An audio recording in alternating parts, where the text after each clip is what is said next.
Chad at All Dogs Off-Road, and we're going to be shooting a kind of a short video for you guys today. We're doing something entirely new here. We've got a 2024 Ram 1500, and we are working on installing some prototype lift coils for the front and rear of this vehicle.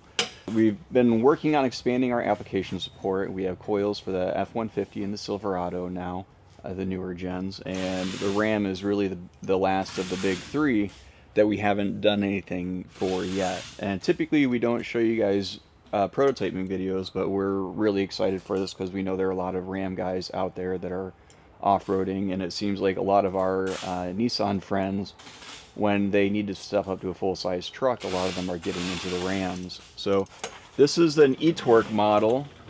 I think it has the Hemi in it still, the 5.7 liter. Michael? Fact check me. I don't know. I'm pretty sure. But Kyle, we're going to do basically like what we would do is one of our complete kits. So we usually use our coil springs. We pair them with Bilstein 5100s.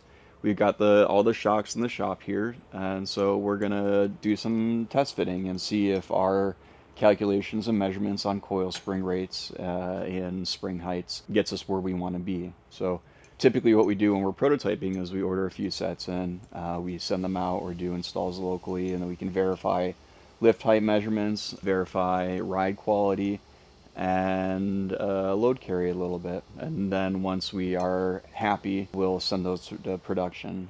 Sometimes we do have to iterate through, you know, with our Silverado coil, or no, with our F-150 coils, our prototypes were too tall, so we had to pull a little height out of them. But over the years, we've gotten pretty good at this. So hopefully we get everything installed. We're shooting for about, typically on the full size, we don't add a lot of lift to the rear. We mostly concern ourselves with load carry capacity because a lot of guys want to do a little bit of leveling aesthetic, especially on the full size trucks. So typically we shoot for about 2 to 2.5 inches lift up front, and on the full sizes we shoot for maybe 1/2 inch to 3/4 inch in the rear.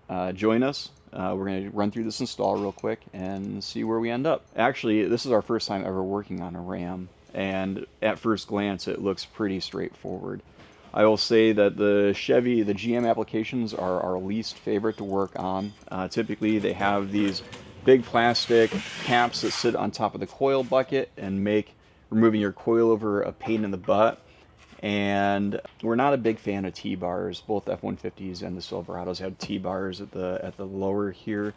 Rams are a little bit different because they've got kind of like a U-shaped bracket that your bolt will run through here. So we'll see if that gives us any trouble. But reviewing installations on other people's Rams on YouTube, it seems pretty straightforward process.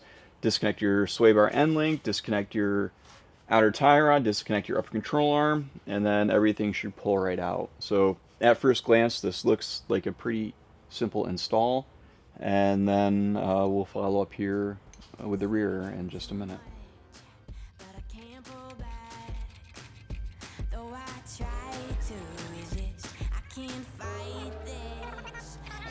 So we've got everything loosely separated right now for the most part. We still have to do our top hat nuts and then our lower shock bolt.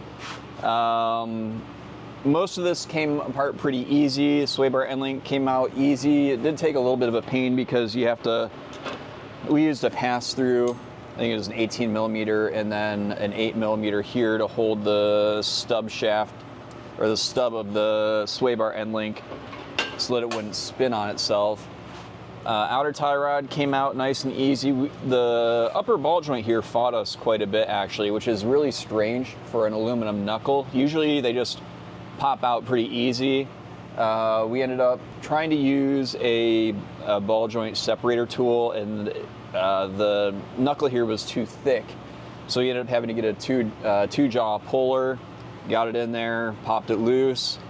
So this side is, aside from the nuts and the shock bolt, about ready for disassembly. So we're going to do that here now.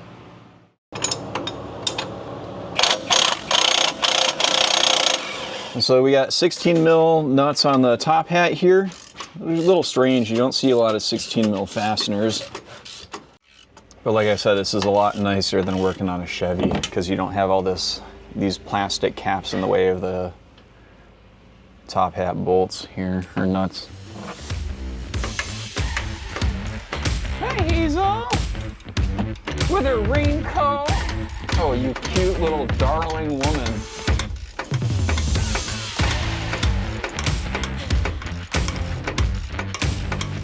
Supervisor's on the job.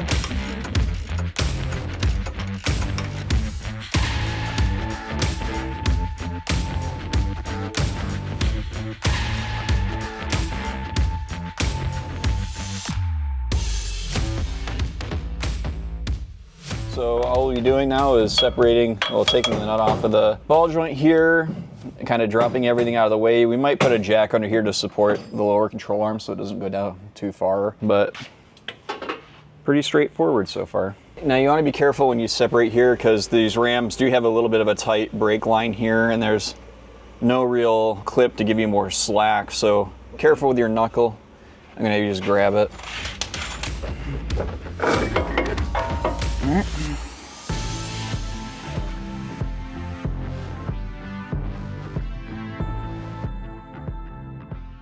So there's our coilover. We'll go disassemble it and transfer probably the top hat, There's a bump stop in there too. Isolator, bump stop over to the Bilstein and throw our new coil on. Yeah. So we're getting set up to do our disassembly here. We're going to use a spring compressor, relieve some tension on the spring here, and then we'll be able to bust the top hat nut loose here. And we got our Bilstein and our prototype coil right here. Now when you're using an aftermarket lift coil like ours, you always want to keep your 5100 at the bottom setting. Typically the coils will have about all the lift built into them that these shocks can handle. So if you try to run with the adjustment feature with a lift coil, really the only thing you're going to result in is damaging the shock. You don't get any extra lift or anything like that. So if you're using an aftermarket lift coil and a 5100, just make sure it stays at the bottom setting unless instructed otherwise. Okay.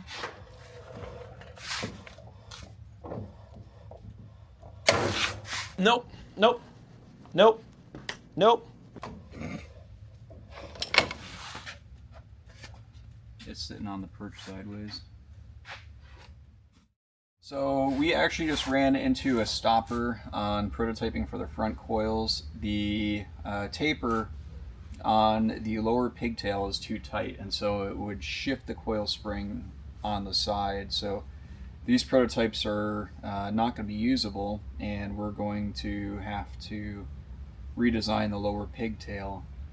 So what we're going to do now is we're still going to finish out the suspension with these Bilstein 5100s. We're going to use the factory coil with adjustment feature temporarily until we can have another set of coils run so that we can fine tune and test them. But basically we're going to go back to assembly here. So we've taken our 5100. Typically we're shooting for about 2 inches ish of lift, and so we've got our adjustment where it needs to be according to the Bilstein instructions, and so we're going to assemble this temporarily, and then when we can get the new coils in, we will disassemble, test fit again, reassemble.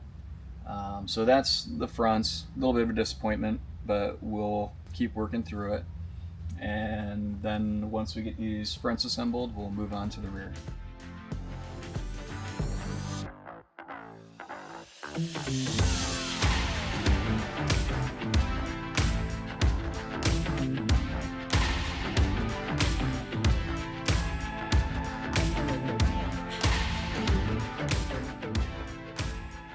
Alright guys, we got our front finished up. Both the Bilstein shocks are in there with OEM coils for now with preload set until we can redevelop our front coils. We're about to put rear coils in. We did the other side already. Our new coils are a bit longer, so it takes a little bit of leverage to get the coil into its upper and lower pockets. So Kyle's going to be here to help. But what we're going to do is we've got our shocks disconnected, we've got our track bar disconnected and sway bar disconnected, and that gives us plenty of room to push the axle down. So essentially what we're going to do is push the axle down, fish the coil spring into place, and then once it's sitting where it belongs, we will fully remove the rear shocks. We've got the rear off on the other side. We just haven't taken the top off over here, but we'll do that. Jack the axle up, so that we can get the Bilstein 5100s in, and then this truck will be ready for alignment. So let's get her done. Also, it is very hot. We're sweating profusely. Oh God, it's so close. Good. Good job. Yeah, you can get off. Now the upper coils, there's an isolator, and the pigtail locates into it in a specific way. So you want to make sure that you're locked into the terminating end of the pigtail. Okay. So let's get that shock out, and then we'll jack the axle up, get everything back together. So what we're doing now is we're installing the rear shocks. We have our upper shock mount loosely in place, and we're using a jack one side at a time to bring the axle up so that we can get the shock bolt through. Once that's done, we just connect the sway bar and then put the tires on and set her on the ground. Everything's out from under? I got it done.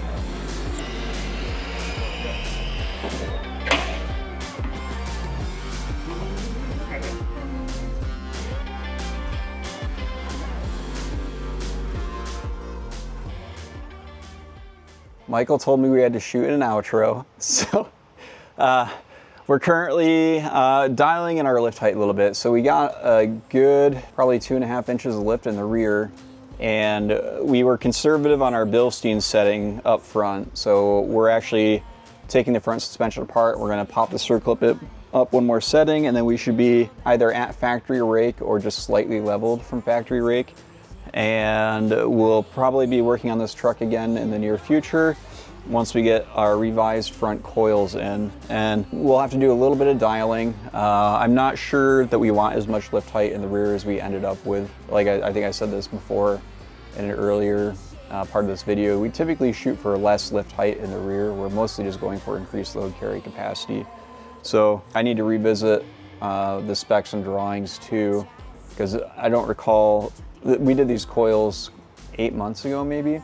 So I don't recall what my target was. We might have been going for more lift on the Ram, but essentially we have a little fine tuning to do. So we'll get more prototypes going, and hopefully we'll start being able to bring Ram coils to production probably October-ish, maybe later this fall.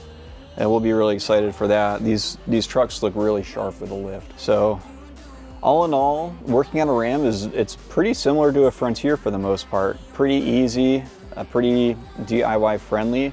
I'd say the only annoying thing is with these aluminum knuckles, it seems that the upper control arm ball joint really doesn't like to let go like it does on most other applications.